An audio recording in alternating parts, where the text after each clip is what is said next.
Hello সবাইকে, কেমন আছো সবাই? আশা করি তোমরা সবাই খুব ভালো আছো আর আমিও খুব ভালো আছি।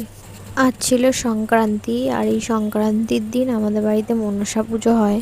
তাই তো সকাল সকাল স্নান সেরে ফুল তুলে ছাদে চলে গেছিলাম, কারণ পুজোটা হবে ছাদে, গাছটা ছাদেই থাকে। সেই কারণে পুজোটা আমি কিভাবে করলাম সেটা আমি পরের ভিডিওতে দেখাবো। এখন বলি ঠাকুরকে আমি কি ভোগ দিয়েছি। এখানে 5 রকমের ফল আছে, দুধ কলা আছে, সন্দেশ আছে, আর ছোট থালাটায় আছে কয়েকটা উচ্ছে আর মুসুর ডাল। এটা দিতেই হয়, এটা আমাদের নিয়ম। এই সংক্রান্তির আর একটা নাম আছে, সেটা হচ্ছে আমড়া সংক্রান্তি, মানে আজকের পর থেকে আমরা আমড়া খেতে পারবো। এবার আসি পুজোতে। বাটিতে যে দুধ কলাটা ছিল সেটা আমি গাছকে দিয়ে দিয়েছি, কলাটাও দিয়ে দিয়েছি, আর বাদবাকি যেটা দুধটা ছিল সেটাও আমি গাছকে দিয়েছি। এটা আমাদের নিয়ম, দুধটা গাছকে দিয়ে দিতে হয়।